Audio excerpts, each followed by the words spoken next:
Sean Reese, the kicking duty, second in scoring for place kicking last year for the Wolverines in the WPIAL. He sends it long and deep. Taken by Westinghouse and fumbled on their own 5-yard line, and they'll pick it up and try to advance it up across the 15, some running room to the outside, eventually taken down at the 22-yard line. Carrying the ball was Roberto Cargile.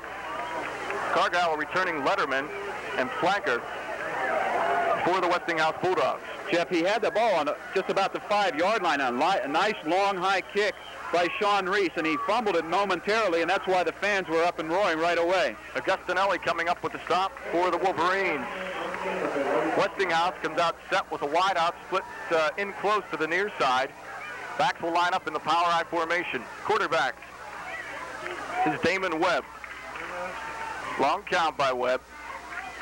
Here comes the try for the counter, and it goes nowhere. Ron Porter, All-City running back, standing 5'7", 175 pounds, tries to go off right tackle, and the counter no good. Joe Roth coming up with the tackle. Obviously, the defense for Ellwood City, and Coach Rankin alluded to this in many of our discussions, has been their strong point. Nobody in exhibition and scrimmages have scored on the Wolverine defense. That'll bring up a second down, loss of 1, make it 11. Ball resting on the Westinghouse 21-yard line. They'll go with twins to the far side of the field, split out, and a man in the slot on the near side, backs in the I formation, straight drop back. Westinghouse looking to pass, goes to his swing man out of the backfield is Ron Porter. He'll pick up no yards in the play. As a matter of fact, he lost about 4 more. We'll see where they mark it. And yes, they'll give him a loss of 2 more, we'll call it. That'll put the ball on the 20-yard line, just on the other side of the 20-yard line, to make it a third down and about 11 to go for the first. That was Sean Reese, a defensive end, who came up quickly on that screen. He saw it, he read it, he was able to get up there and cut down the man. As soon as the pass was in the receiver's hands, Sean Reese was there to greet him. Third down, long 11. So far, the Wolverines doing a good job stringing it out, not allowing Westinghouse to get outside. Power I formation, wide out to the near side for the Bulldogs.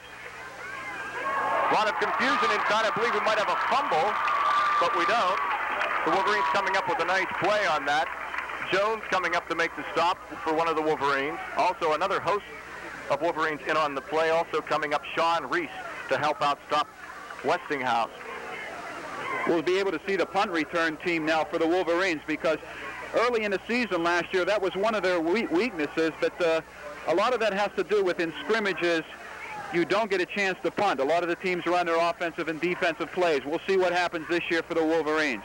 Portugala and Ketterer back to receive, standing just on their side, on their 45.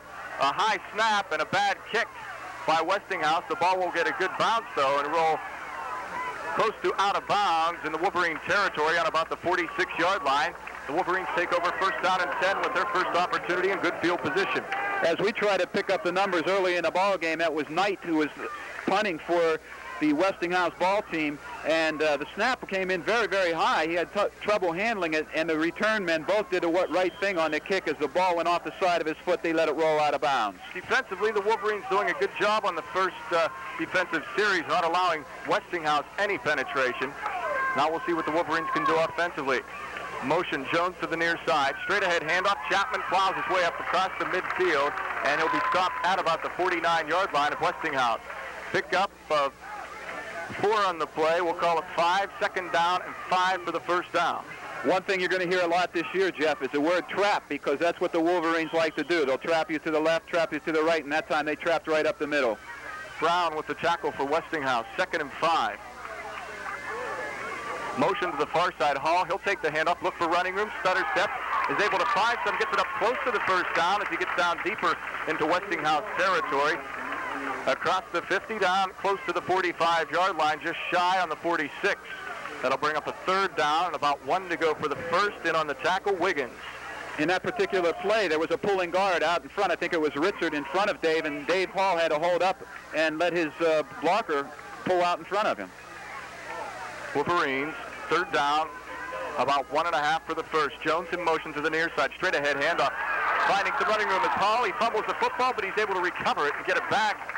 And fortunately, Phil, that ball, rather Chapman carrying, that ball popping right back into his arms, and Clark coming up with a nice hit for the Bulldogs to knock it loose. I don't think Billy Chapman realized once he broke through that interior line that he had all the running room he did. He had his head down a little bit. He almost could have broken it free. Chapman pickup of about 7 in the play. First down and 10. Wolverines on a 39-yard line of Westinghouse. Once again, Chapman, lots of running room to the inside flag, and will probably have a motion call against the Wolverines as it is in the backfield of Ellwood City. In many cases, the quarterback or the fullback will pull a little bit too soon when they have a man in motion. It's tough sometimes to hear that call. And quarterback Brian Assalta went right back to the referee and discussed the penalty with him, and they're going to mark it off against the Wolverines for illegal procedure. Now that is not good to see because the Wolverines, Bill Chapman, had a nice hole. Phil was able to break to the outside, then cut back against the grain inside and got the ball down to the 25-yard line of Westinghouse, but that will be nullified, and with the penalty, and the Wolverines will be backed up 5 yards. What Coach Rankin likes to try to do on that is with his right guard and tackle, they'll move inside and trap very quickly, and that hole opens up very, very quickly, sometimes before the runners even realize it's there.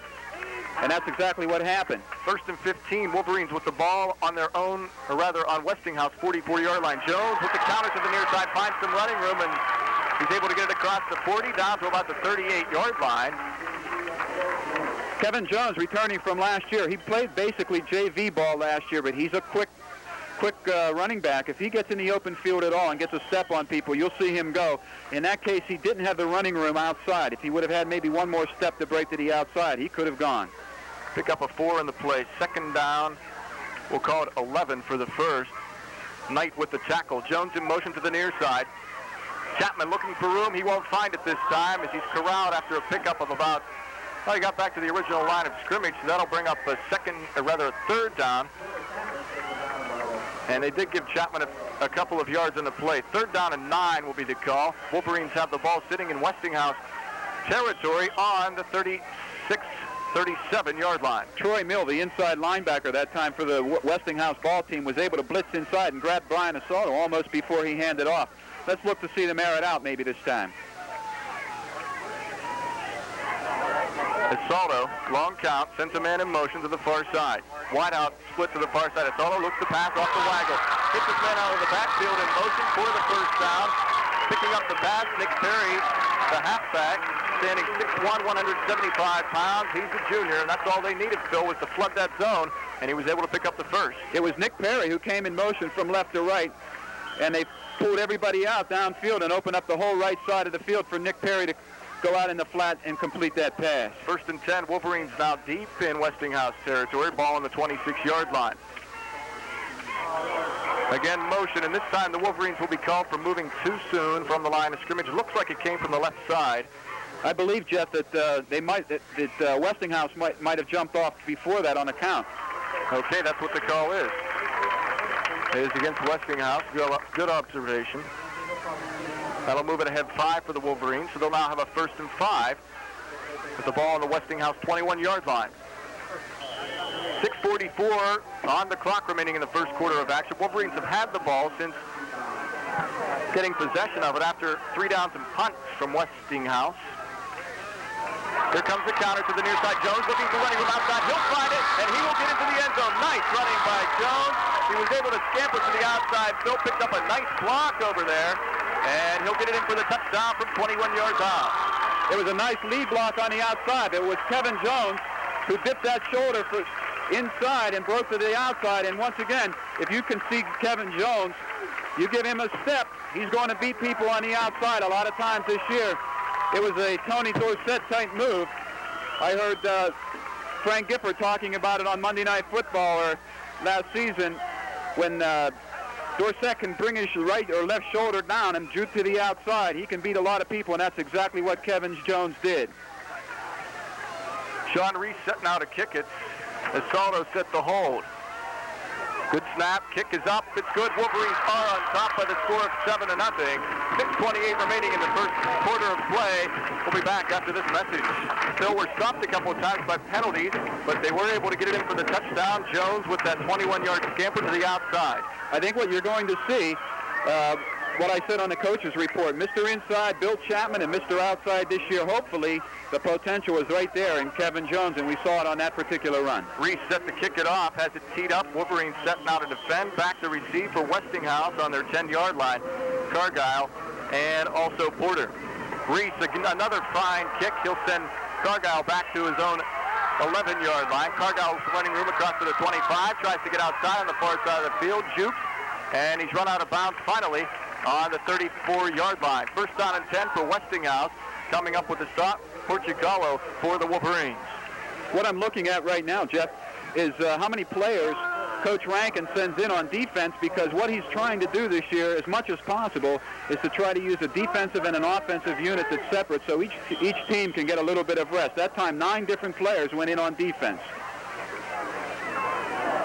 6:19 left in the first quarter of play. Wolverines on top, 7-0.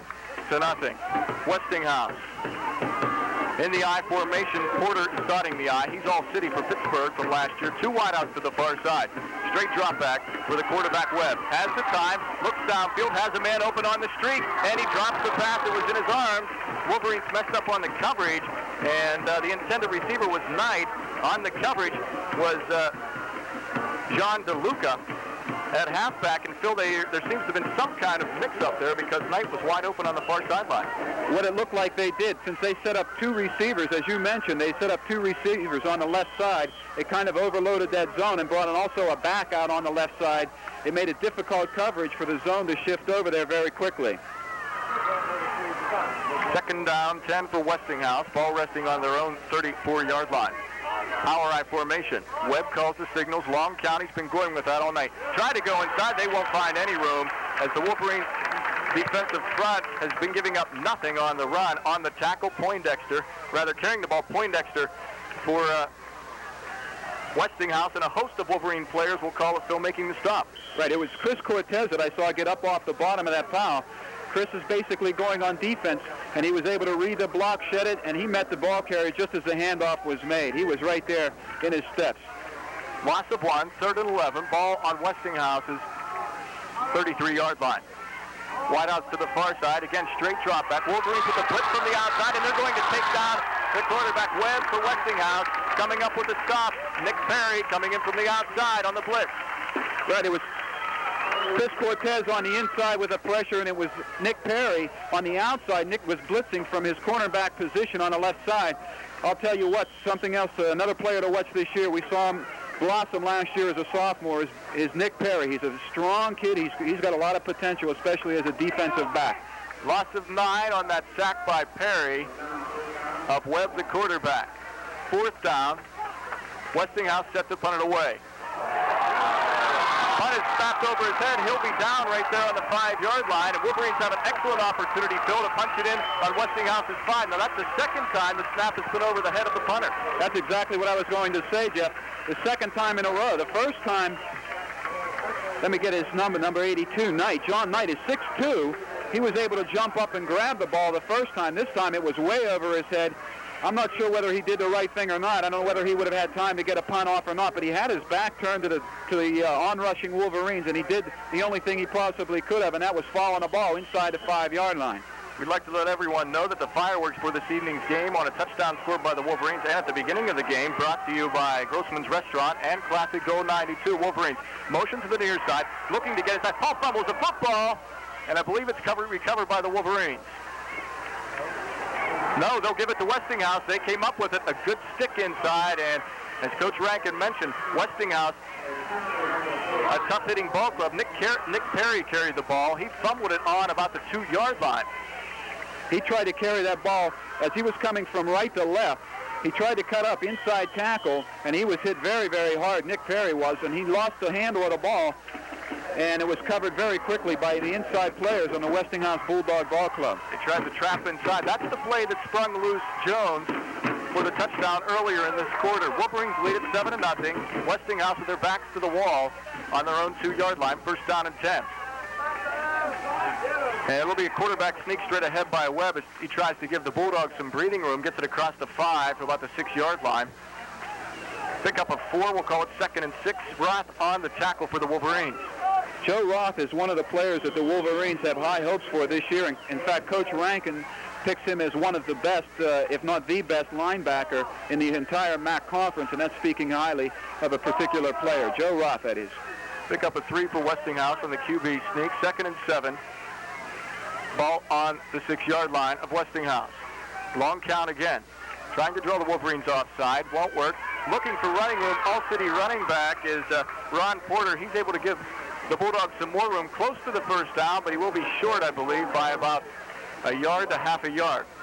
Once again, the Wolverines were able to make some penetration, but Porter did the right thing. He got up to the line, and he sort of vaulted over the guys who had fallen down in front of him. That picked him up another extra 4 or 5 yards. It's very, very close now. Big play for the Wolverines. 3rd and about a half a yard. Ball resting on Westinghouse's 14-yard line. Wide out split to the near side. Also wide out to the far side. It's Knight. Power I formation for Westinghouse. Handoff, and I don't believe he got the first down. Very, very close. It's going to probably be determined on the mark of the ball, although I see that the linesman over there has already put down 4th down. All depends still right foot, left foot on where the referee will mark the spot. Now they're going to have to call in for the change to take a measurement on this. 2:45 remaining in the first quarter of play. If Westinghouse does not get this first down, they will be forced to punt it away as they are deep in their own territory on about their own 14-yard line. The way they've been centering, Jeff, it might be better to try to go for it. It could cost them 2 points to try to center it from that position. They're still short by about the length of a football. 4th down, about a half a yard to go. Westinghouse with the ball on their own 13-yard line. See what they choose to do now. Wolverines have someone back to receive. I'm sure they'll set up in punt formation. They have to do this from where they're at. Knight set the punt. Now remember, the 2 snaps have been over his head so far on punts. This one's good. He'll have the time, and he'll get off a high hanger. Not a bad punt. Taken by the Wolverines on their own 45-yard line. Looking for some room up across the 40. And taken down at about the 39-yard line. Carrying the ball, Chris Ketterer, the backup quarterback, the junior for the Wolverines. He's brought down on the stop by Lewis Clark of the Bulldogs. What they did that time, the Bulldogs, Knight was back in punt formation, but instead of the usual 15 yards, he was only back about 10 yards. It made it a very, very short snap for the center. The Wolverines did not apply pressure. Had they might have had a chance of blocking that punt. Wolverines split them in out wide to the far side. Backs are split. Hall in motion. Straight ahead handoff. Chapman has the running room across the 40. Down to about the 35 and eventually taken down at the 33-yard line. Coming up with a stop for the Bulldogs, Poindexter. Pickup of about 9 in the play. 2nd down and 1 to go for the Wolverines. Ball on the Westinghouse 32-yard line. That quick trap between Ritzert and Newpower up the middle is a very, very difficult play to defense, especially when a team has worked on it for 3 years the way these players have. Asaldo, quick count. Gives it to Chapman. He finds some running room to the outside. The original hole was closed up off left tackle. He simply went around the end on the left side to the near side of the field here. And he takes it down across the 30 and picks up the first down. In on the stop is Knight. Ball resting on the Westinghouse 22-yard line. We're coming. Yeah, go ahead, Jeff. I was just going to say about a minute and a half left in the first quarter. Yeah, we were both looking at the clock at the same time as the Wolverines approach a line of scrimmage. Split backs, Hall in motion to the far side of the field. Asaldo, roll out pass. Asaldo will tuck it. So he might have a face mask call here because his head snapped to the side. The referee, though, is behind Asaldo, so we won't have any call on that. And he chose to tuck the ball and keep it. Picked up about a yard on the play. Knight with the tackle. That particular play is new in the Wolverine repertoire this year. It's a fullback option. They lead out with their halfback outside. Brian Asaldo carried it outside, and he actually had a pitchman, and that pitchman was his fullback. And it's an unusual play for the Wolverines. Petrilli, wide to the near side. Jones in motion. Hall, straight ahead handoff, dives forward for a pickup of about 4. Gets it down close to the 20-yard line. That time the Wolverines countered on their trap. They had their motion going to the right, and they brought Hall back up the middle off the left and there was a hole there, but it closed up very, very quickly before Hall could hit it. Ricky Brown came up with a stop, picked up a 4 on the play. 3rd down, 5. Clock running now to 15 seconds left in the first quarter. This will probably be the last play of the first quarter. Asaldo, quick count. Asaldo looking to pass to the near side. He's chased and brought down from behind, and that time the Westinghouse Bulldogs' George Logan was able to make some penetration. That is the end of the first quarter of play with the score Ellwood City 7, Westinghouse nothing. We'll be back with the second quarter of play after these messages. Phil, it seems the Wolverines get it inside Westinghouse territory and they have some trouble.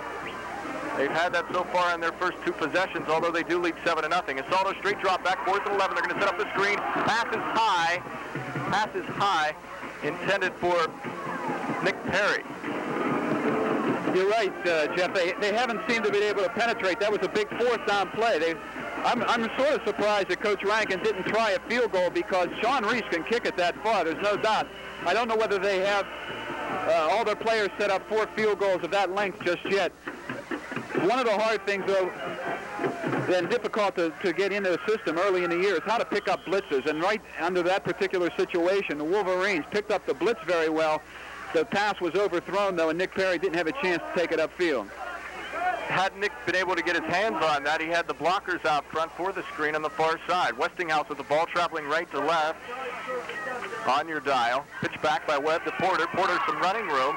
He's dragging players ahead, close to the first down, shy of about 3 yards, gets it across the 30, up to their own 33-yard line. That'll bring up a 2nd and 7 situation. From what I've seen of City League players before, Porter's a good, strong, and husky guy. He likes to really drive the legs. He was working the legs as somebody was holding his waist. And I know that Coach Rankin's going to have to say at halftime, if you want to bring this kid down, you're going to have to either hit him very, very low or hit him very, very hard. Well, that person that Porter was dragging was Patrick from the Wolverines. Patrick, though, eventually able to overcome him and bring him down after a pickup of 7. 2nd and 3. Eye backfield, Porter dotting the I. Wide out to the far side, long count. Straight ahead, handoff to the fullback, Poindexter. He won't find any running room. That'll bring up a 3rd down and 3. It's a very unusual offensive set that the Bulldogs run. Usually when you see offensive backs, a fullback and tailback, they're a good 4 to 5, sometimes as much as 8 to 10 yards behind the quarterback. But they're lining their fullback up almost to where he can touch. It's almost like a wishbone setup behind the quarterback, and there's very little time for that the fullback to take the handoff and go upfield with it. Nose guard Peretta was able to stuff up Terry Wiggins to center that play and bring down Poindexter. Big 3rd down play defensively for the Wolverines and offensively for Westinghouse.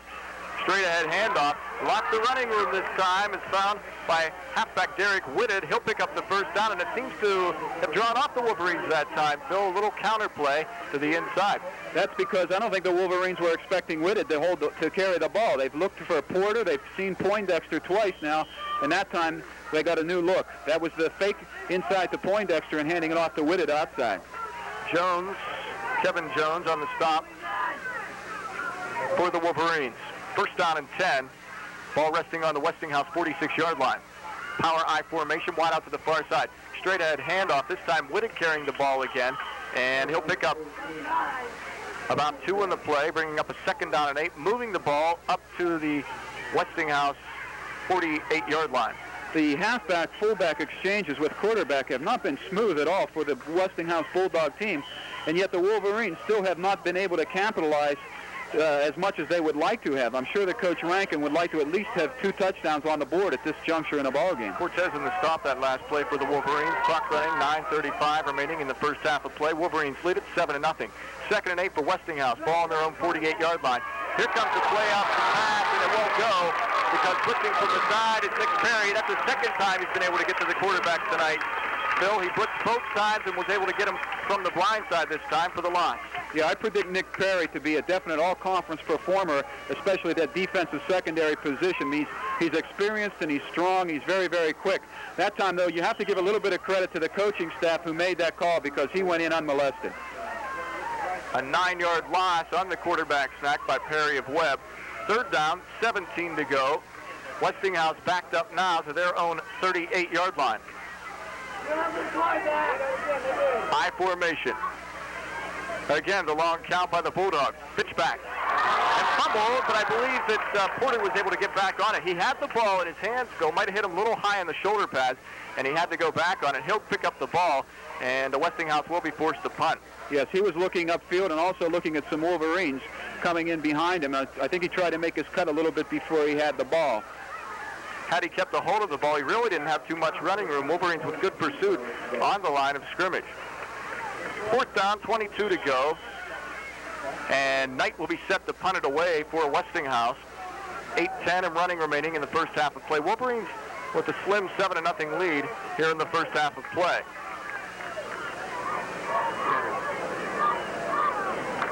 Back to receive Chris Ketterer, the backup quarterback. That punt almost blocked by the Wolverines. Bad punt by Knight. It'll take a back roll, and it will be down just in Wolverine territory on the 49-yard line. All right, Jeff, one thing I'm sort of surprised of, and I think that some of the people here who haven't seen the Wolverines returning punts this year might also be surprised, is that Coach Rankin has Chris Ketterer back there returning punts. That's his second team, and possibly, he said, an alternating quarterback. It's unusual sometimes to see a quarterback returning punts because you run the risk of somebody getting hurt back there. Wolverines have a 1st and 10. They split out Petrelli to the near side. Backs are split. Hand off to Jones. Tries to find someone up across midfield, down to the 45, and eventually brought down by Poindexter on the 44-yard line. That's exactly the same play that Wolverine fans might remember Mike Dominelli running last year. And as soon as Kevin Jones gets a little bit more experience under his belt, he's going to see that once he breaks in, he went from right to left, broke in off tackle. As soon as he made his original penetration, the whole outside was open. He could break outside. Instead, he stayed inside that time. That's also the same play that Kevin Jones was able to scamper for the touchdown on, 21 yards in the first quarter. Here it comes to the near side. Hall looking for running room, fighting to get up to the 40, and he won't make it. Close to the first down, and I believe he might have it from where he gets the spot. They had about 2 to go for the first.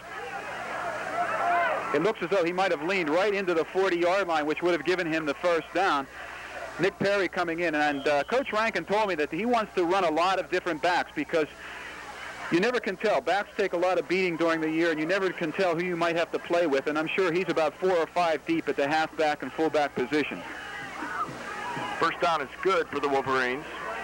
Fitzpatrick on the tackle for Westinghouse. A little bit of confusion in the backfield of the Wolverines. And they're going to have a motion call against them or too much time. That game will be nullified. How about Chapman carrying the ball off right tackle? He picked up close to another first down, but we'll have to see what the flag is. Both halfbacks were looking at each other almost as if to say which one of us is to go in motion this time, and I believe it was Nick Perry who turned his shoulders to the other halfback just as the ball was snapped, which of course constitutes an illegal procedure penalty.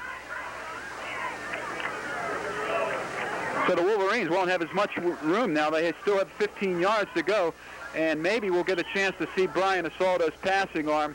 Although one of the things that I've learned with Coach Rankin is you have to expect the unexpected. Oftentimes in sure passing situations, you're going to see them run off tackle with their quick traps.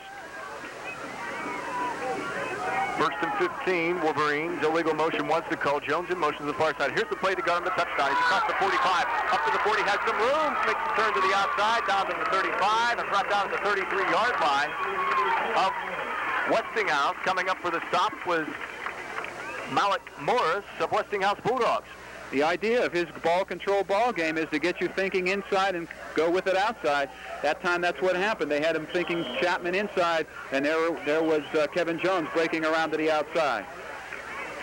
Pick up a 14, 2nd down and 1. Good game for Jones. That play working consistently for them this evening. Straight ahead handoff. Chapman, he'll get the first down, plus a couple more as he's down across the 30, inside deeper Bulldog territory to about the 28-yard line. 1st and 10 for the Wolverines. Pick up a 3, we'll call it, on the play for Chapman. Keep your eyes on Rick Petrelli, number 83 for the Wolverines. He's been drawing single coverage every time he split out, and they're practically paying no attention to him at all. Petrelli out to the near side. Again, Jones looking for room, cuts back inside across the grain, and he'll take a hard shot as he gets it up to the 24-yard line after a pickup of about 3 yards on the play. We'll call it 2nd down and 7 for the Wolverines on the stop. Malik Morris for the Bulldogs. You know, in these days when they talk about test scores and IQs of players, I want to also boast for a second about Kevin Jones. He's one of the smartest players out there on the field tonight, too, for the Wolverines. Hall in motion to the near side. Hall has the pitch back on to 30. Knight converging, but Hall made a nice step back to the inside. Is able to get down across the 20 to the 19-yard line. Close to another Ellwood City Wolverines first down. They will be shy by about a yard, and on the stop, Poindexter for the Bulldogs. It was Porter, the great halfback for the Bulldogs, who was out there, tried to cut off Hall as he came across from left to right. Hall saw that, cut back up inside, and he actually got himself and made all of that yardage himself. The option from Brian Asalda to Hall was read very well by the Bulldog defense, but it was Hall who gained the yards on his own. Ellwood City splits Petrelli out wide to the far side. Backs Chapman is split with Hall. We'll have motion Chapman and Hall moving a little too quick, I think, still in the backfield. That's about the fourth illegal procedure penalty on the Wolverines, and they're going to have to polish that part of their ball game up, because once you're inside this kind of field position, you can't go away without points. And once it's happened already for the Wolverines, they cannot go away against other teams in the MAC conference without scoring points. 4:27 remaining in the first half of play. Ellwood City leads at 7-0. And as Phil and I have mentioned, another motion call. They've had trouble once they have gotten it inside the Bulldogs' territory, especially inside the 25-yard line. One of the things we're probably going to have to keep in mind this entire season is with sellout crowds for the Wolverines, we're going to have to say that score often, because there'll be plenty of people listening to us on the new classic goal. Ball sitting on the near hash mark. Petrilli out to the sideline. Looking to pass. He won't be able to do it. And I'll tell you what, Isoldo has not had too much time to pass this evening, Phil. Coming in is Logan, and he'll make the stop for Westinghouse. That'll drop the Wolverines back about a yard beyond their original line of scrimmage on the 30-yard line. Once again, we're facing a long fourth down, 4th and 12 at the 30-yard line, and they're going to have to learn how to pick up those blitzes whenever they see them, and that was exactly what happened that time. Wolverines naturally to go for it. They have the ball on Westinghouse 30-yard line. Here comes a quick play in the middle, and they tried something fancy inside. Jones will pick up about 5 on the play, but that'll be all they get as he is down on the 25-yard line by Westinghouse, a group of players from Westinghouse. Knight, one of the players, in on the tackle. And the Bulldogs take over, first down and 10, with the ball resting on their own 25-yard line. While we have this chance, the score 7-0, Ellwood City on top. Let's take a break, and we'll be back. Building and Loans Professionals will help you get the money you need. Start enjoying your summer. Talk to the Union Building and Loan, 303 Leopard Lane in Bridgewater. 7-0 the score, 3 minutes and running remaining in the first half of play, and Westinghouse faked the pass from Webb down the middle, looked to his tight end Knight on the near side. He caught the pass, picked up 5 on the play, but there was a flag down. Illegal man downfield is the call. So that'll back Westinghouse up and nullify that play. Also, I believe that's a loss of down, isn't it?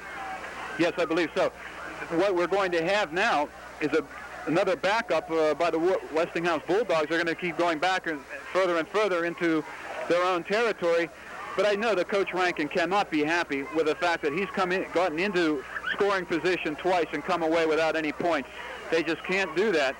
Against better teams, it's going to cost them. That's right. If you are just joining us, by the way, Wolverines do lead at 7-0, but they've had the opportunity 2 other times to score. Once they recovered a fumble on Westinghouse's 5-yard line, and then they fumbled themselves in turn, giving it back to the Bulldogs. Bulldogs faced with a second down, 15 situation, ball on their own 20. Power I formation. Webb, long count. Webb gets it off inside to Porter. And Porter fights his way up across the 30-yard line to the 31. Brought down on the play by Joe Roth of the Wolverines. That was another case of the Westinghouse Bulldogs. We haven't mentioned it much, but they went unbalanced that time. They went to an unbalanced line to the left side. And the Wolverines, I'm not sure whether they shifted down in time or not, because Webb found an easy hole going off the right side. And that is the type of play that if you don't shift down, you're going to find yourself in trouble. As indicated by Phil, they were able to find the hole with Porter. Again, they'll go unbalanced to the far side. We go to Porter on their side. He's stacked up immediately at the line of scrimmage. Coming up to make the stop, Jerry Ritter, the linebacker, coming up to fill that hole quickly. 4th down, 5 to go for the first. Ball resting on the 31-yard line of Westinghouse. Let's take a look, Jeff, and see if they drop into that short punt formation again, because the Wolverines can put pressure on that. They tried last time, and they can get it. Now, Coach Rankin's trying to call timeout with a minute and a half coming down closer to halftime, and he does get timeout. Score 7-0. Ellwood City on top of Westinghouse Bulldogs from Helling Stadium. 1:37 remaining in the half. We'll be back after this message. The first ball game of the year being plagued by penalties in key times. Exactly right, Jeff, and it's really hurt the Wolverines. 3 times they've been in inside scoring position, easily inside scoring position, and they've come away without any points. It's hurt them. I think Coach Rankin might have called that timeout right now to put some kind of a punt block play on, but they'll have to be very careful, because you run the risk always with high school players, especially early in the season, of getting a roughing the kicker penalty. Now, Knight, out of the times that Westinghouse has punted, has had 2 of those snaps over his head. Unfortunately, for Westinghouse, he's 6'2". This one's a little high again. Wolverines rush. He'll get off a low, long kick.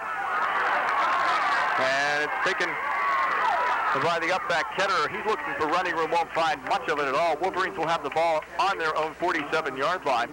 On the stop, Brian Jones for Westinghouse.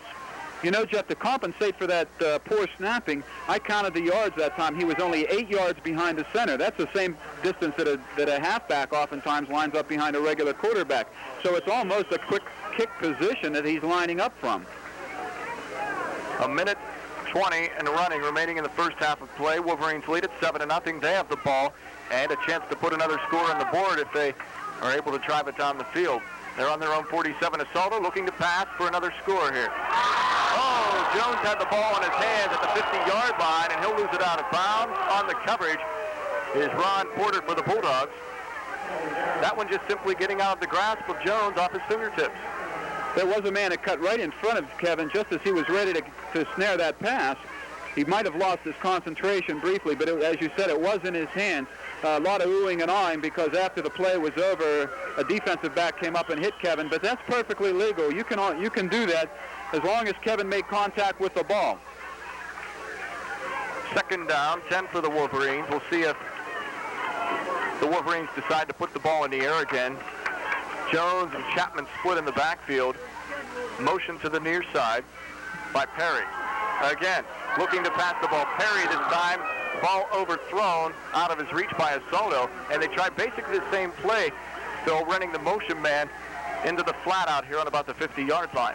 Troy Mill, the linebacker, a very small linebacker, was matched up very close with Nick Perry. That would have been a tough pass. It was overthrown, but it would have been very difficult for Brian to get that in there anyway. There was very little room for it to be completed.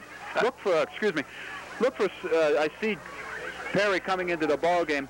I'd look for some kind of a different play right now, although I know Coach Rankin hasn't put very many trick plays in yet.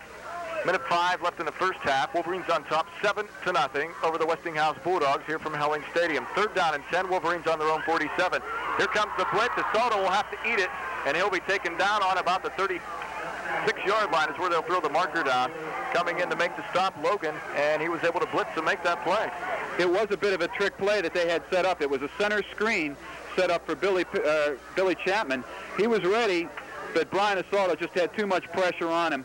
He couldn't even get a chance. He never had a chance to get the ball off. He never saw Billy Chapman in the open. Fourth down, 23 to go. Wolverines will punt it away. They're resting the ball on their own 36-yard line. It'll be our first opportunity to see the Wolverine punting game anyway. Now they're going to take a too much time penalty, I believe. They will. That'll back them up. Well, the idea there was to let the clock run down as long as possible to make sure that Westinghouse did not have a lot of time to run plays when they do get the ball. We're down to just 14 seconds left in the first half. If you want to look at some problems the Wolverines have been having this evening, it's controlling the ball offensively when they get it inside of Westinghouse territory, especially inside the 30-yard line. Wolverines set in punt formation. The sophomore Tom Morgan gets off a nice boot, spiral, and he'll hit on about the 40-yard line of Westinghouse, take a Wolverine bounce and roll inside the 35-yard line. as the clock is stopped with 3 seconds. So Westinghouse will have 3 seconds to do something with it. That was an excellent punt by a sophomore for his first time on the field in varsity competition. He got the ball very, very cleanly, nice high spiraling kick, and got it downfield very well. 7-0, Wolverines on top in the first half of play. That's the end of the first half of play. The score is Ellwood City 7, Westinghouse Bulldogs nothing. There's a timeout on the field. Now this message.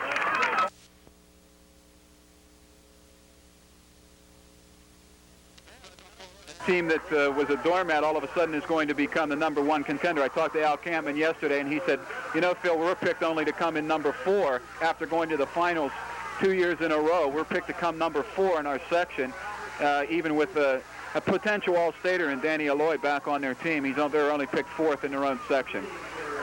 7-0, Wolverines on top. Just about ready to begin third quarter action. Wolverines will receive the ball. Chapman back deep, along with John DeLuca. And flanking Chapman on the other side will be Jay Patrick for the Wolverines. Chapman, again, will reiterate, will be standing the deep man. There'll be a short kick taken by the up-back Perry. He gets it across the 35, has a little bit of a wall, up to the Wolverine 38-yard line, and they'll take over first down and 10. Nick Perry, being in that up position, took that ball, and he's an experienced man with a ball. He took it right into the center where there was a possible wedge, but everybody kind of conglomerated right around the center, and there was no place to go. Everybody fell down in one big heap. First down and 10, Wolverines. Third quarter action just getting underway. Asaldo, the quarterback. Backs are split. Here comes the handoff. Chapman finds some running room. He goes through the referee. He's not able to get out of the way, and Chapman bowls his way up with his head down low, up to across the 50 midfield stripe, and gets it into Westinghouse territory after a pickup of about 11 on that play. Sometimes the referees are going to have to go on a diet because he was unable to get out of the way of an on-rushing Billy Chapman, and the referee should get an assist on that tackle. Brown with the stop, the eventual stop by Westinghouse. Jones up across the 45, almost breaks it. We have a flag on the play, and we'll have to see what this is. It was thrown right around the vicinity of where Jones was brought down on the Westinghouse 40-yard line. It's against the Wolverines from the indication. A little side note too, Jeff. I just saw number 82, John Knight, the kicker, go over and pick up the kicking tee off the field and throw it off. They've run 2 plays with the kicking tee from the kickoff of the second half still on the field, and it's a long penalty against the Wolverines. It'll be a clip. That'll back them up 15, and once again the Wolverines start to get the ball rolling, and they have a penalty to stall them just a little bit more. 7-0. Ellwood City on top of Westinghouse here from Helling Stadium. The first matchup for both these ball clubs in the young 1986 season. Split backs. Motion Hall to the near side. Straight ahead handoff. It's to Chapman. He bowls his way across the 45, up close to midfield at the 49-yard line. Pick up close to 7. That'll make it second down. 11 for the first. A long 11, we'll call it, for the Wolverines. On the stop, Whitted. Chris Nonevsky was in on that trap. Made a nice trap block inside for Billy Chapman to help open it up for him. Trilly wide to the near side. Hand off to Jones for the trap on the far side of the field. He fumbles the football, and it's recovered, I do believe, by Westinghouse. And I'll tell you what, it is recovered by Westinghouse. Jones taking a tough hit. John Knight coming up with a fumble recovery after making the hit. Kevin Jones is a quick back. He's very agile and able to get out there fast. But the problem is he's not a very big back. He's not going to be able to take the hard hits the way Billy Chapman's able to take them. And Dave Hall, who's also a little bit bigger also. I'm looking for the second half for the Westinghouse Bulldog team to put a lot of men up on that line and try to take away as much of that trapping block possibilities of the Wolverines. Some of the best field position Westinghouse has had the entire ball game. Ball resting on their own 46-yard line. Backs in the I formation, long count by Webb. Pitch back to the near side to Porter. He finds some running room, trying to turn the corner, is able to do so, gets up across midfield, taken out of bounds at the Wolverine 47-yard line. So a pickup of, we'll see where they mark it. They might have marked him up farther than that, Phil. It looks like, yes it is. He'll be getting the spot on the 45-yard line of the Wolverines. And I thought he was run out at the 47, so he'll have second and short for the first. Well, the Wolverines got trapped into that position there. They had Nick Perry up on the line, blitzing inside again, and he got taken right out of the play because the pitch came around outside of him, and he was unable to be inside to help out on the tackle. Portugal with the stop, backs again in the I formation. Wingman set in the slot to the far side. Long count by Webb.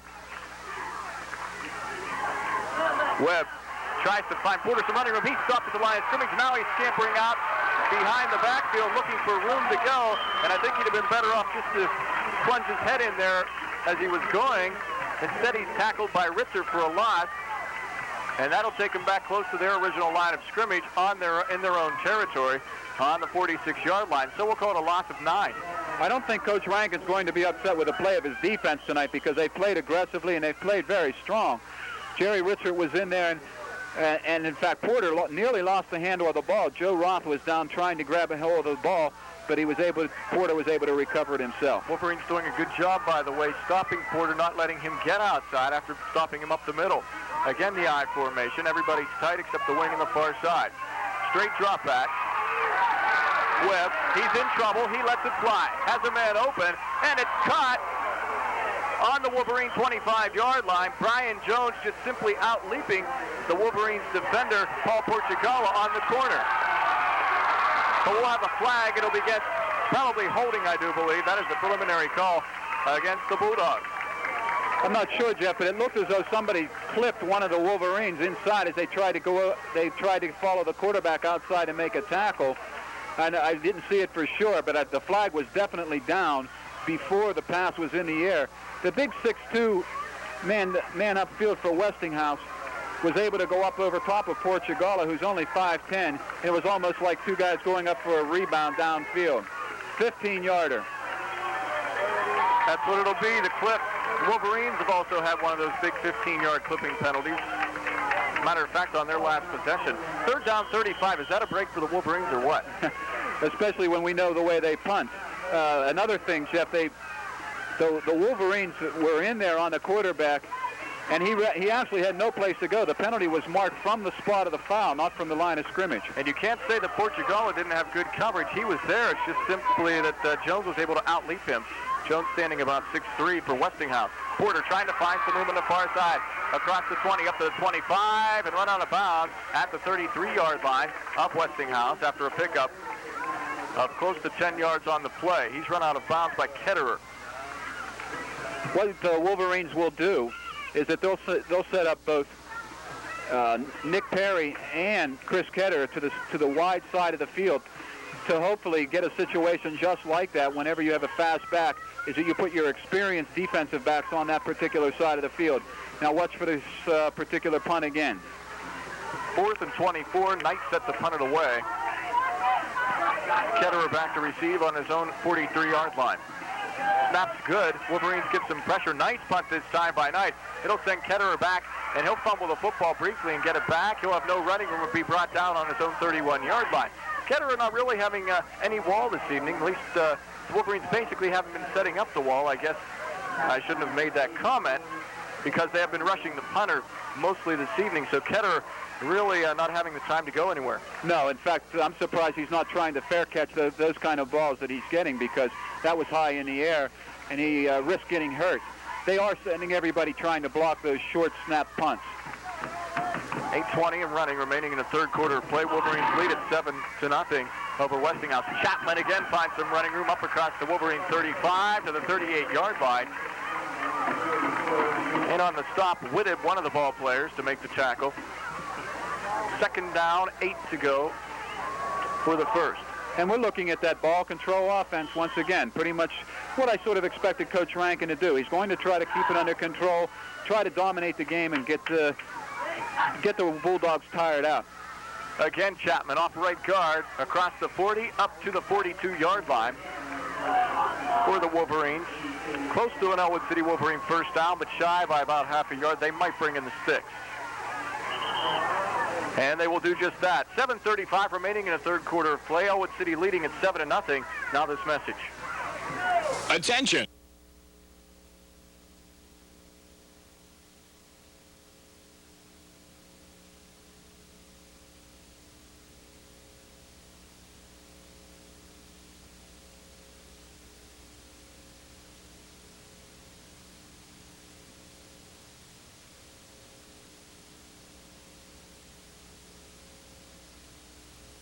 Now offered at 20% off. So builders today. Chapman gets enough for the first down. Wolverines continuing to roll. Ball on their own 42-yard line. Split backs. Straight ahead handoff. This time on the trap play to the left side of the line. Up across the 45 is Joe Roth carrying the ball, a halfback. He'll pick up 4 on the carry. And he's brought down by a host of Westinghouse Bulldogs. That was Joe Roth, his first carry of the evening, and he's a strong back, too. And I know the Wolverines like to use him, and maybe throughout the rest of the season, you might even see him on a halfback pass. Hall in motion to the near side. Straight ahead handoff to Chapman. He's stacked up this time and won't find anywhere to go, as the 175-pound senior is met right at the line of scrimmage by Brian Jones. A gain of about a yard. That'll bring up a 3rd down and 5. One thing that the Westinghouse team is trying to do right now is to try to bring up as many of their linebackers and put them right up on defensive line position, so it makes it tougher for the Wolverines to trap, and that's what happened that time. They were left with too many people for their trap. Ball rests on a near hash mark. Jones tries to find some room, gets it across midfield, close to a first down. He's fighting forward to the 6, and he's going to be awfully close. They'll probably have to measure again as Knight comes up with the stop. Now, if Jones does not get that first down, you can give the credit to Knight because he made a good stick on Jones right near the sticks. From my vantage point, I'm looking directly at it. I would say it is a first down, but they will bring in the sticks to measure. Well, even if it isn't, you have a 6'2", 200-pound quarterback that you could run a quarterback sneak behind and probably pick up that extra foot if they're not. It'll be a first down by Matt Silash, from what I can see, just by the nose of the football. So the Wolverines continuing to move the ball, controlling the clock, and controlling the ground game, along with the line of scrimmage. 6:02 remaining in this 3rd quarter of play. Ellwood City leading at 7-0. Petrelli out wide to the far side. Jones in the slot to the near side.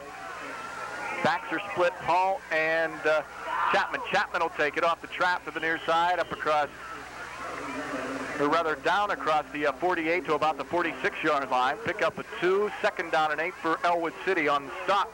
Knight for the Bulldogs. That time, Jeff, the Bulldogs had 8 men lined up right across the line of scrimmage. They moved their linebackers up in a 2-point stance, but they filled in gaps on the line of scrimmage. They were only 3 men deep. And that's pretty much the way they're going to probably try to play the Wolverines, with just a 3-deep secondary. 2nd and 8 for Ellwood City. Gain of 2 by Chapman. Motion to the far side is Perry. Straight ahead hit off. Chapman finding lots of room in a big hole as he gets it down inside the 40-yard line to 39 of Westinghouse. Close to another Ellwood City Wolverine first down, shy by about half a yard on the stop. Poindexter for the Bulldogs.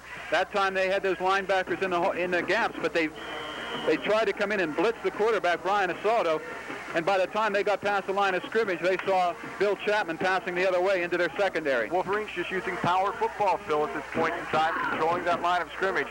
Again, they go to Chapman. He fights ahead for the first, and he's going to be shy by about half a yard. Getting a hold of his foot in the backfield was Troy Mill of the Bulldogs, and he was able to corral Chapman down before he was able to get the first. 4th down, about a half a yard to go for the first. Wolverines with the ball on the 39-yard line of Westinghouse. That time Brian Assalto went to the referee and asked him if he'd measure it, and the referee said it's a little bit too far away to ask for the measurement, so we're going to go for it, 4th and 1.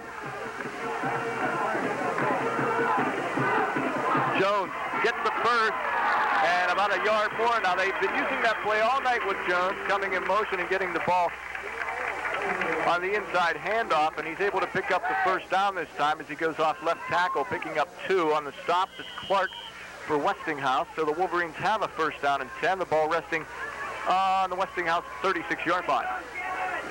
It's John DeLuca in the backfield for the first time also for the Wolverines. Play action pass has a man open, and he's overthrown. Well, that was the pass intended to Jeff Lindner, the 6'4", 200-pound junior tight end, and he just flooded the middle and just took straight off on the fly pattern. That pass just out of the reach by about 3 yards. Oh, gosh, Jeff, he was wide open, too, and I know that the coaches have got to be kind of feeling bad about that because you set up that sort of play with 5 or 6 or 7 plays all night, and Jeff Lindner was wide open going down the center of the field. with all of the inside concentration of the Wolverines, the Bulldogs were fooled completely, and Linder took off clear and open downfield.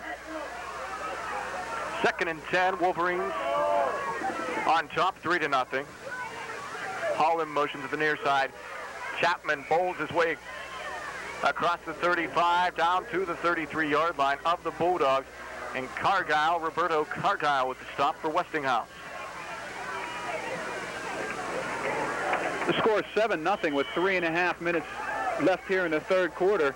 Once again, the Westinghouse Bulldogs are going to have to bring people up close. And I see down below, Chris Ketter is warming up on the sideline. I don't know whether that means that he might come in at quarterback next set of downs, and they might try putting the ball in the air or not. Remember, this still is an exhibition football game. Petrelli out wide to the far side. Jones in motion. Here comes the option to Jones across the 35, and the 30 tries to turn the corner. He does it to the 25, the 20, and taken out of bounds at about the 14-yard line of Westinghouse. So a big pickup for Kevin Jones. He was able to turn on the burners, get around that corner, and pick up a nice first down for the Wolverines. Once again, that was the speed of Kevin Jones. Once he turned off tackle, he saw an opening to the outside, and he was able to get upfield very, very quickly. Morris with the stop for Westinghouse. 3 minutes even remaining in the third quarter of play. Ellwood City leads at 7-0. They have the ball on the 14-yard line of Westinghouse. Straight ahead running by Hall. He gets it inside the 10 to the 8-yard line of the Bulldogs. Knight on the stop. That was a cross-buck action inside. Once again, the Wolverines pressed up the Bulldogs. They had him thinking Chapman, and they had a counter with, it was Dave Hall inside. Pick up a 7 on the play. Wolverines with a 2nd and 3. They can get another first down on about the 5-yard line of the Bulldogs. Here comes the option. Asaldo tucks it. He won't find too much. There might be a face mask on this. And if it is, that'll move the Wolverines even closer to the pay dirt. That's what it'll be.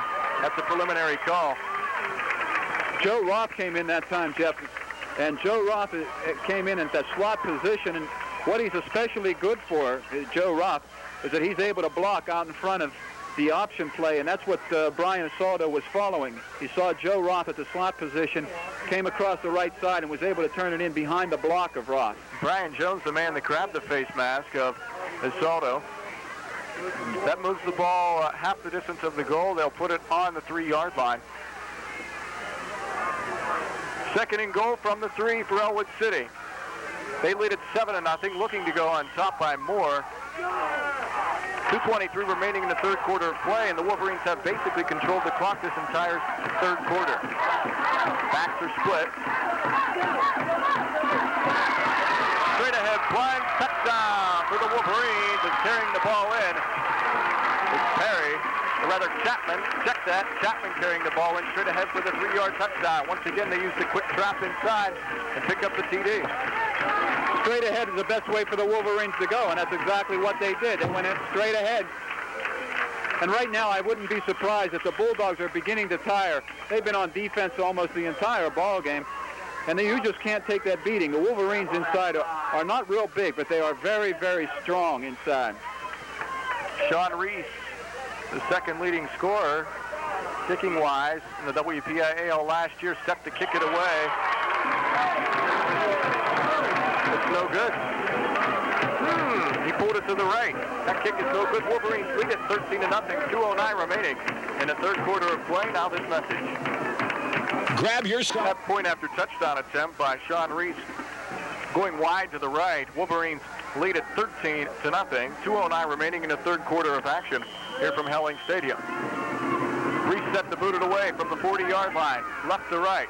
Puts off a shallow kick, trying to go to the corner. It'll go out of bounds, and the penalty flag will drop. That time, Phil, the Wolverines were able to institute a drive, starting in their own territory and move it down and control the clock for basically the entire third quarter. Right. They started on their own 30-yard line. You remember that Ketter fielded that punt. He was down right about his own 30-yard line, and they mounted a drive the whole way downfield. It probably could have been a shorter drive had Brian Asaldo been able to hit Jeff Lindner, because he was wide open for a possible touchdown pass. But they held strong and carried it the rest of the way in on the strength of a ground game. And, of course, the big run by Kevin Jones sweeping the left side. The Wolverines will have to re-kick. The ball goes out of bounds. They'll call that the offsides. And Reese now tees it up on the Wolverine 35. Excuse me, Jeff. This may have been a mistake because Sean Reese got a very bad kick that time. He's capable of kicking it much, much better. Reese will boom it this time. It'll be taken by Porter on his 20, up to the 30. Still fighting head for yardage, and he's the type of guy, if you don't wrap and put him down and drive with your legs, he'll continue to go. He shows it. He gets up to the 40-yard line of the Bulldogs. They'll have a first down and 10. On the stop, Rich Wilson, the senior. A couple of the smaller Wolverines I saw getting up for about the 30-yard line where they had grabbed on to Porter and were unable to bring him down. They're going to have to hit him and bring him down strong. There's no doubt about it. Under 2 minutes now remaining in the third quarter of play. 13-0 is the score. Ellwood City on top of non-league opponents out of Pittsburgh City League, Westinghouse from Helling Stadium. Now this is the first time the Bulldogs have had the opportunity to touch the ball in this third quarter since they had that one possession early in the third. Twins to the far side of the field. Webb looks for one of his men downfield, just out of his grasp, and once again the Wolverines fortunate because they did not have the coverage there on time. Jones trying to get over there but was a little bit late on the coverage, and intended receiver was Brian Jones. Kevin Jones for the Wolverines was the cover man. The people who are here in the stadium with their radios can watch the Wolverines as they line up defensively waiting for the Bulldogs to come out of their huddle, because the Wolverines will key their defense according to the way the Bulldogs line up, according to the strength of their lineup. Last time they went unbalanced. Looks like they might be unbalanced right again. Yeah, they are. Power I formation, unbalanced, as Phil mentioned, to the far side. Second down and 10. Here comes the blitz. Perry will take him down again at the third time for Nick Perry to do that this evening. He puts from the right side this time, and he's able to take down Webb, the quarterback, for a loss of about 10. There was absolutely no defensive help on the left side where Nick Perry was lined up. The defensive right side, the offensive left side, because they had gone unbalanced to the right. When they tried to pass out of that formation, they were left unguarded on the right side. And that's where Nick Perry was able to come in unmolested. Coach Jim Rankin wants to call a timeout for the Wolverines. 1:16 remaining in the third quarter of play. We'll keep it here at the stadium. Score 7-0. 13-0. Check that. Wolverines on top of the Westinghouse Bulldogs. I'm going to have to teach you how to use the scoreboard here. Yeah, 13-0 favor of the Wolverines. It is a deceiving scoreboard because all we can see when you look down there sometimes is a light. You know what it is? When I did Newcastle games last year, I was used to looking to the left to see the scoreboard. Every once in a while I look over here and I say, uh-oh, scoreboard's gone. It's to my right this year. You actually can't, if you're looking at the scoreboard in the Wolverine Stadium here, you can't see the words on there. You can only see the numbers, and you have to sort of decipher what the numbers mean. And I can see what Jeff is looking at because there's a 3 directly below the 0, which it looks like it's a 3-0 score from here, or a 13-3 on the opposite side. So we are at 1 minute and 16 seconds in the third quarter. The Wolverines lead at 13-0. Once again, Perry for the Wolverines shooting from the outside to come up with a big play. Third down, 18, the Bulldogs. Unbalanced to the far side. Long count, Webb, straight drop back again. Has twins to the far side. Webb in trouble, he'll get down hard. And a loss of another 6 yards on the play. 25-yard line is where the ball is set. Coming up with the tackle, Brian Gibbons, the defensive tackle. There was a great deal of pressure in there, and it was Gibbons who was able to wrap him up and pull him down. He went down hard. I alluded to the fact earlier that the Wolverines are not big, but by that I mean they are not in height very big. Jim Rankin has put into effect a very extensive weightlifting program, and these guys are very bulky. They are very strong players, and they're also quite quick. Knight will punt it from his own 15, and he continues to line up close to center, only about 8 yards away. He'll boot off a high wobbly kick. Wolverines let it bounce, and they get out of the way. It'll take a Bulldog roll inside Wolverine territory and be down by the Bulldogs on the Wolverine 37-yard line, where Ellwood City has a first down and 10. We'll see what they come out with to start this as we end. Actually, we're coming down to the end of the quarter. I was looking to see who went in at quarterback, and it will be Brian Asaldo, though. He'll continue to quarterback. I saw Ketterer warming up a little bit ago, but I think maybe he just was keeping his arm loose. Clock runs now, 15 seconds remaining in the third quarter of play. Split backs. Hall in motion to the near side. Straight ahead handoff. Chapman up across the 40. Still pulling people to the 45-yard line. Pickup of 8. Second down and 2 for the Wolverines. On the stop, Logan for the Bulldogs. Again, that quick trap fill opening up and been working all night for the Wolverines. That is the end of the third quarter. Ellwood City leading Westinghouse 13-0. We'll be back with the fourth and final quarter of action right after this message. Started to pick up, and I guess the halftime talk by Coach Rankin, which I'm sure he gave the players, has worked. Yes, Bill Chapman, who had 30 yards at halftime, has already accumulated over 30 yards here just in the third quarter alone. So he's over 60 yards in the ball game. And Kevin Jones has jumped up on one long run. We could have 2 backs for the Wolverines if they continue to play throughout the fourth quarter. Both of them have an opportunity of going over 100 yards. Backs are split.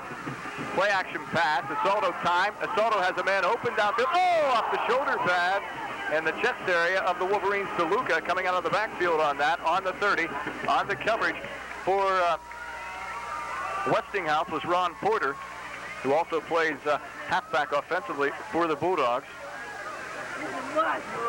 I'm sure that Coach Rankin is not real happy with the passing game thus far, because when the receivers have been open, the quarterbacks have not been able to hit them, and other times the receivers have not been able to break themselves free. That time Porter was able to put a hand up just in time and shield the sight of DeLuca before he could make the catch, and that's the reason he dropped it. This time Jones coming to the near side with the same play that scored the touchdown earlier tonight. This play been working well as they counter to the near side with the handoff to Jones, and he'll pick up close to a first down on that play. It'll bring up fourth down, and it'll leave him shy by about the length of half a football. Now they're going to bring in the chains and call an official timeout.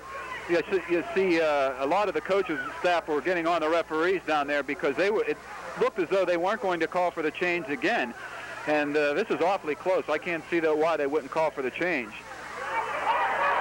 And good thing they did. Yes, in fact. That'll be a first down by half the length of a football, and they have to bring the chains all across the field, all the way across the field. First down and 10, Wolverines, 11 and a half minutes remaining in this contest. They lead the Bulldogs of Westinghouse 13-0. Wolverines will have the football resting on the near hash mark this side of the field on their own 47-yard line. Chapman straight ahead handoff, right guard. Again, that trap play, this time to the right side. Gets it up the midfield. On the stop is Logan for the Bulldogs. I was watching Richard that time from his left guard position pull out in front.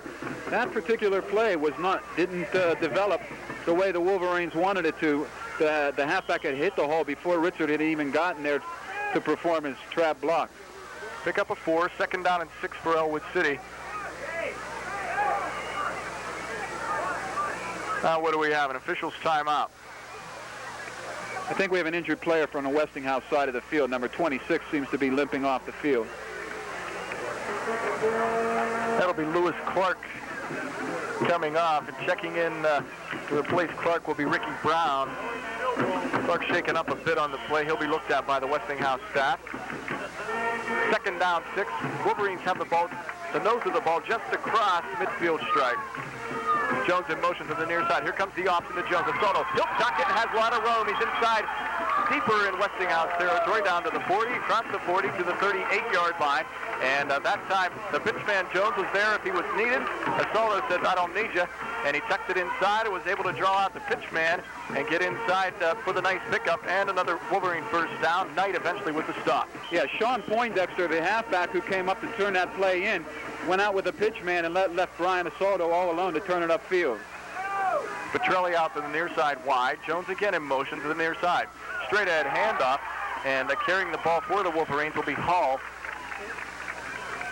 He'll get it up to the 30-yard line, down to the 30-yard line rather, of Westinghouse. Cargyle on the stop for the Bulldogs. That'll make it a second, and we'll call it a short 2 for the first. I really think Dave Hall was surprised to see the size of the hole that he encountered when he got the ball, because he was into the secondary when he took the handoff, and he was rather surprised. Play action pass. Asaldo, time, has a man open, caught by Sean Reese. Reese fighting to get down inside the 10. He does to the 8-yard line. An excellently executed play by Sean Reese and Brian Asaldo. They hooked up for that gain of about 25 yards. First down and 10. Wolverines first down and goal to go, rather, from the 8-yard line of Westinghouse. But one thing to keep in consideration, Sean Reese was so wide open, he could have gone for a touchdown. The pass was a little bit behind him. He slowed up, caught the ball. They ended up making a nice play out of it. Jones fighting to get yardage inside. He's to the 5, fights his way down to the 3-yard line. He was hit in the backfield, Phil, on about the 10. Was able to spin off the grasp of a tackler and get it inside, close to an Ellwood City touchdown, brought down by Terry Wiggins.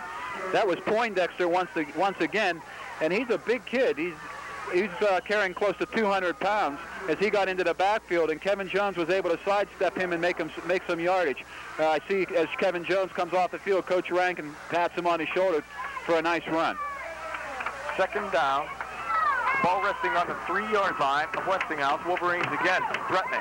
Chapman hit in the backfield, fighting, turning, spinning close to the touchdown, but he won't reach pay dirt. He stopped just about a half-yard shy of the goal. Bill Chapman had men on both sides of him. He pulled one man off, was able to spin and get another man, and he got right down to, I'm just going to say, inside the 1-yard line. So with a 200-pound quarterback, I wouldn't be surprised to see a quarterback sneak to avoid just the extra handoff. Where the ball rests, he could keep it and almost fall into the end zone for the touchdown from the snap. Third and goal from about the half-yard line.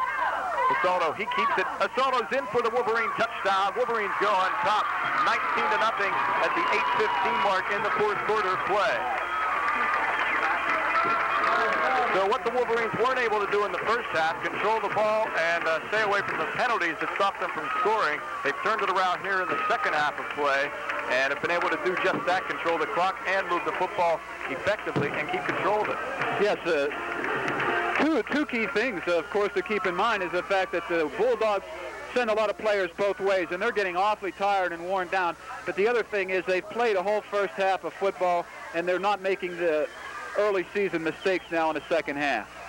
Wolverines to go for 2. Asaldo play, throws the pass, it's dropped. That will be no good. Now the intended receiver was coming out of the backfield, John DeLuca. He drops the pass on about the half-yard line. So the score remains 19-0 in the fourth quarter. Ellwood City leading the Westinghouse Bulldogs. 8:15 remaining in this ball game. And we'll be back after this message. Who's around here stay in business. If you have a question you want us to ask, write Classic Gold 92 News. We're listening because we care. Classic Gold 92. On the kickoff by the Wolverines, Sean Reese tried a squibbler, was grabbed by the upback Whitted, and he gets it across his own 35 up to the 39-yard line, and that's where the Bulldogs take over on their own 39. On the stop, Westland for the Wolverines. Well, you know, Jeff, the Wolverines proved to be a little bit weak in pass defense in the first half, and we're going to see right now exactly how good a pass defense they're going to have going into the fourth quarter right now. First down and 10. Ball resting on the Bulldog 39-yard line. They have it. Webb, pitch back to Porter. He's up across the 40 to the 45, up close to midfield where he's finally brought down. On the stop for the Wolverines was Portucala. Also on the stop, Ritzert. So a pickup of 10 yards in the play and a first down. Ball resting on the 49-yard line of the Bulldogs. Once again, Porter showed us that good strength and a lot of speed going off the left side. He got right into that secondary, and the Wolverines had a tough time bringing him down because of his size and his quickness. Something the Wolverines would like to avoid now is getting sloppy at this point in the ball game. Granted, they do lead 19-0, but you don't like to see sloppiness come into your ball team. Straight drop back. Sets up the screen. Poindexter has it at the 50, and he'll pick up a couple of yards. His knee went down on the Wolverine 43-yard line. That's where they will mark it. Pick up a 3 on the play. Second down, 7 to go. On the stop, Westland coming up for the Wolverines. It was a very slow developing screen pass to the left, and I'm surprised that some of the Wolverines, the guys in the defensive secondary, weren't able to get up a little bit quicker and diagnose that play. But Poindexter's a big back also, and their size means an awful lot when they get the ball on a screen pass. Webb sets him down at the line. Backs power I formation. Motion from the wideout to the near side. Everybody set tight. Counter, quick handoff inside, and Porter gets it across the Wolverine 45 to about the 43-yard line. Pickup of 3 in the play. That'll make it a 3rd down and 2. Joe Roth on the stop for the Wolverines. Well, with a kid like Porter in your backfield, I guess maybe I shouldn't be so surprised that they're not putting the ball up in the air a little bit more, because he seems to be the majority of their whole team right now. This is the most running room Porter's had in the ball game, too. Here late in the ball game. Power I formation again. Webb's a long count. They try to go inside off that run, and he was stopped up quick. Carrying the ball was Whitted, and he was hit hard by Sean Reese. Jeff, they lined up unbalanced right that time, and they tried to counter back off the left side, and the quarterback, as he tried to do that, actually dropped the ball and had to get down inside and fish it out from the rest of the players in there. I even saw one of the Wolverines put his hand up as though they had recovered the fumble, but the quarterback himself fell down on the ball. 5:20 remaining in the game. Ellwood City leads at 19-0. Knight set to punt it away. Back deep, Portugala for the Wolverines. Up short to Luca. Punt will hit on the 10 and roll out of bounds at about the 5. So Knight that time getting a good punt off. Wolverines will be deep in their own territory with their back against the wall. Score is now 19-0. Ellwood City on top. 5:04 remaining in the ball game. Let's take this message. And your local Glowcore dealer is N.A. Laszlo Heating and Air Conditioning, 206 Portersville Road in Ellwood City, PA. Wolverines with the 1st down and 10 from their own 6-yard line. Were able to power their way out, give themselves some more room to work with, getting the ball out across the 10. And it will rest on about the, just on the other side of the 10, or short of the 11-yard line. 2nd down, about 4 to go for the 1st. Split back, straight ahead to Chapman. He finds some room up across the 15 and a drop at the 18-yard line. It's Chris Ketter in a quarterback now, Jeff. He's been running this series of downs. The junior, left-handed junior, reminds you a little bit of Ken Stabler back there. Those of you who remember Ken Stabler, he's got the idiosyncrasies of the left-handed quarterback. George Logan on the stop for the Bulldogs, but not enough, not early enough rather, because Chapman picked up another Wolverine 1st down. Clock continuing to run. We're down now to 4 minutes remaining in this game. Jones looking for room. He takes a hard shot as he gets it across the 20 to the 23-yard line, and Knight coming up to put that hit on Jones. But Jones was able to pick up 6 yards in the play. That'll bring up a 2nd and 4 for the Wolverines. We might mention to people that there's been a great crowd here, especially on the Wolverine side. The Ellwood City side of the stands is practically full, and there's a lot of people standing all around. The visitor side, though, virtually empty. A lot of people leaving right now, though, because of the outcome. It's pretty much been determined. Split back. Jones again looking for room up to the 25.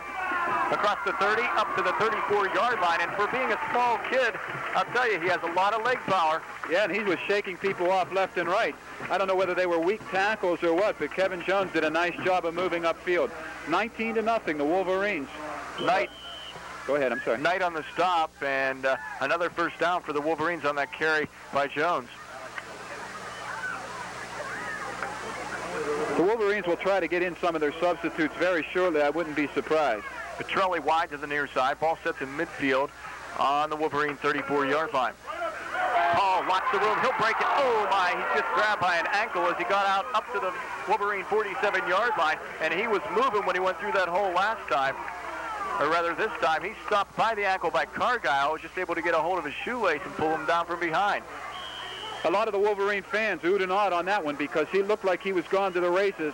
But there was a guy, Malik Morris, number 42, who was cutting off. He might have had the angle on Hall downfield, but still, it was a very good run by Dave Hall. Pick up of close to 15 yards for Hall on that play, and another Wolverine 1st down. Here comes the rollout option. Pass is complete to Chapman in the flats. He gets it up down inside the 45-yard line to about the 40. And they'll mark it across the 40 to the 39 of Westinghouse on the stop, George Logan. I can tell you one thing. A lot of the stories and the rumors coming out of summer camp from the Wolverines is that Chris Ketterer really has a great arm. Rolling left that time is unusual for some defensive teams. He rolled to the left and was able to go with his strong arm downfield. He is strong and he's accurate with that left hand. Petrilli again wide to the near side. Ketterer, lots of time to pass. Pump. Gets out of the grasp of the defender. Now he'll tuck the football. He's across the 40, and he'll be taken down for a loss of about 1 as he got it close to back to the original line of scrimmage of the Wolverines. That'll bring up a 2nd down and 11. Logan again with the stop. Looking downfield, there was nobody open either. Chris Ketterer had nobody open after he was able to shed off one man. He was able to at least get the ball back up near the line of scrimmage, but it was a nice run by Chris Ketterer, a heads-up play. Under 2 minutes remaining in this ball game. Wolverines lead it, and we'll pick up the win. They're on top 19-0. They control the ball in Westinghouse territory. Chapman fighting ahead. He loses the football, and there's a mad scramble for the ball. We'll have to see who recovers after they umpile. From what it looks, I believe the Wolverines have it. And if that's the case, they picked up about 8 yards as the ball tumbled ahead. That's what it'll be, the 3rd down for the Wolverines. And that time, Bill Chapman, as he was following, he was turned his back. He was spinning, trying to get extra yards, and I saw one of the Westinghouse players reach in and try to grab the ball. He was not interested in trying to bring anybody down. So that's what the Ellwood players are going to have to watch for now, is ball hawking. Ricky Brown on the stop Chapman on the last play. Here comes the option. Ketterer, he'll tuck the football. He's on inside the 25. Cuts it out to the outside. Tries to turn the corner. He's able to do so for a while. Gets it to about the 15. Down inside the 20, rather, to the 19-yard line where he's brought down by Logan. Well, we're down inside a minute left in a ball game, and I know the fans would love to see the Wolverines pump it in from here, but I don't know whether Coach Rankin's up to that. I think that you'll probably see them run with Chapman off tackle and probably just let the clock run out and be satisfied with a 19-0 victory. Clock winding down to about 33 seconds now in the first, his first game almost over for the Wolverines, and they'll pick up their first win of the 1986 season. Ketterer, long count. He looks, throws hard, and a nice play. Did a 360, Ketterer did. Drew off the defense, looked down to Petrilli, and he fired a bullet, and it's out of the grass to Petrilli over his head on about the 5-yard line. I'm sort of surprised with that call. I really would have been content to fall on the ball and let the clock run out, because with 14 or 25 seconds, and actually down to 19 now, we're inside 20 seconds left in a ball game. I'm sure that Coach Rankin should be just happy to take the win. 19-0, Wolverines on top. 19 seconds remaining in the game.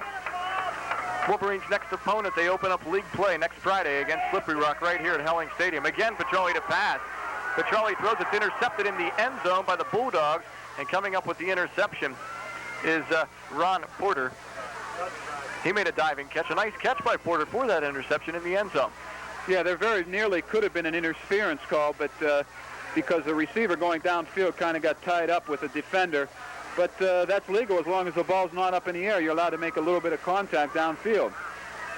Chris Ketterer put it up, hoping that the player would be down there, but it just wasn't to be this time. 12 seconds now left in a ball game, and it looks as though we just have to run out the clock.